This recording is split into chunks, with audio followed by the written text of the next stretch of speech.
first time in 20 years, the Brandon Valley Lynx are state football champions, ending historic dynasties of Washington and Sioux Falls prep football.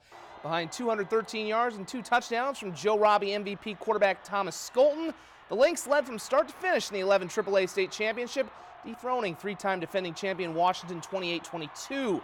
Not only did it end the Warriors' run, but it's also the first time since 2003 that a Sioux Falls school hasn't won the state's top division title. More importantly for Chad Garrow and Brandon Valley, it's their first title since 1998. It feels awesome. I mean, it's been a long time, 14 years, and just a resilient group of kids. It's unbelievable. I mean, we've been working for this moment. I mean, the whole summer we've been grinding, we've been lifting, we've been doing routes, we've been working out. It's just unbelievable. Playing them the first game of the year and just kind of the way that we played, I think it kind of lit a fire upon us, and I think it motivated us to play a little better tonight. There was also more history in the 11 AA title game as Piers Mackenzie Rath became the first girl to play in and score in a South Dakota State football championship game. The senior kicker booted a pair of extra points in the Govs' 38-20 victory over Huron on Friday night. It's actually Rath's second state championship since she was the goalie on Piers' AA state soccer title team, though she always had been wanting to play for the football team and had it on her mind all season long. She put in a lot of work before she actually ever got to kick in a game, which is probably the most amazing part. I mean, she kicked after soccer practice for 8 straight weeks just to get an opportunity to win the spot in week 9, and I said she did it very, very well, and I'm just so proud of her to come out here and do what she did. I mean, that's a very, very challenging thing if you think about doing something you've never done before for 4 weeks and then having to do it on the biggest stage. You can do it right away. And we'll look back at the best sights, sounds, and moments from championship week in our season finale of Gridiron Greatness tonight on KDLT News after Sunday Night Football. Damian Hahn's first dual meet as head coach of the 19th-ranked South Dakota State wrestling program is a dandy. A date with the 11th-ranked Arizona State Sun Devils at the Sanford Pentagon this afternoon. The place was pretty packed. It was a jacked atmosphere, and they were seeing their national champion at 133 pounds, top-ranked Seth Gross against Josiah Klein. Gross getting out of Klein's hold and folds him backwards, scoring near-fall points. Couldn't quite finish the pin for Damian Hahn, but a few minutes later, he gives the people what they want, corralling Klein by the neck and getting the pinfall win. That's his 90th career victory for SDSU, as the Jacks took a 6-5 lead in the duel. 141 pounds, Riley Molitor trailing Corey Crooks. Molitor trying to fight back with a reversal. Not quite enough, though, as Crooks takes it 10-4.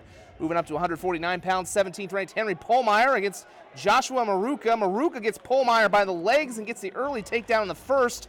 Trailing by 3 in the second, crowd getting a little antsy. Pohlmeyer gets out of Maruka's grasp and gets the 2 points to pull within 1. But Maruka rides him out the rest of the way to win 5-3, and Arizona State gets the victory by a final of 30-9. On the volleyball court, regular season finale in Vermillion with the Coyotes welcoming NDSU in the first set. Madison Juergens sets Haley Dotsith, who knocks it off the back. She had a match-high 12 kills, and USD takes the opening set 25-18. More of the same in set number 2 as Claire Gertis will hammer that one down.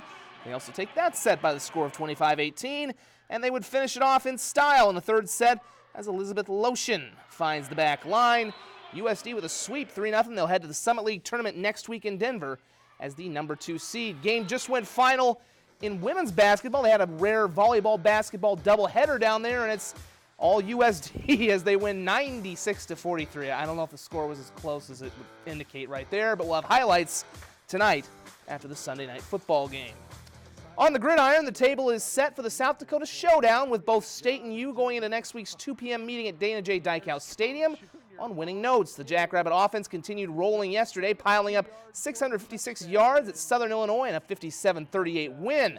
USD will need a defensive effort like the one they got yesterday in their 17-12 victory over Western Illinois, in which they held the potent Leatherneck offense out of the end zone. We really wanted to focus on just doing our jobs, and solely your job, just reading your keys, reacting, and doing your job with great effort. And that's something we did early in the year, and I think we overlooked the little things.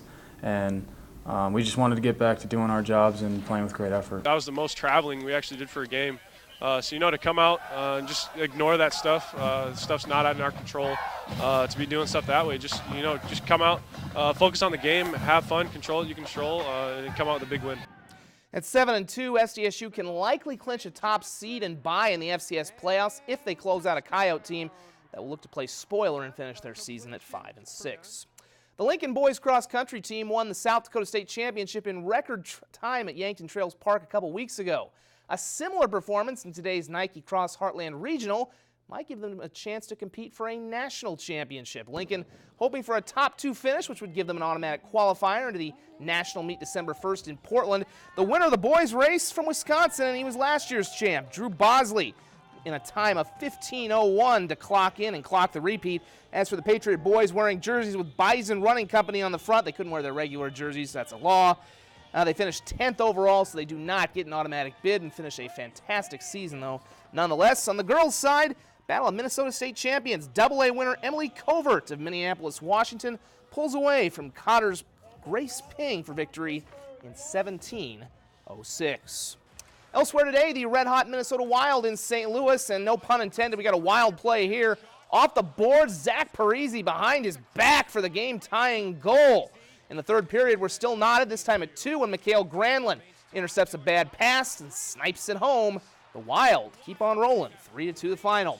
The Vikings on a bye this week, and they were watching NFC North leader Chicago face Zach Zenner and the Detroit Lions. Zenner, of course, just signing with the Lions, had a 12-yard carry today.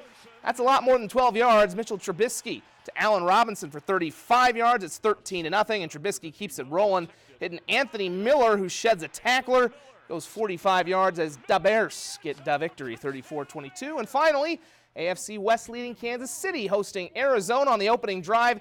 It's Patrick Mahomes to a wide-open Tyreek Hill. Mahomes' 30th touchdown ties Len Dawson's franchise record, and he would break it later in the quarter with another one to Hill, who actually had a fun celebration where he took over the camera. Kansas City ends up getting the victory 26-14, and yeah, Tyreek Hill is doing my job. We're back in one moment.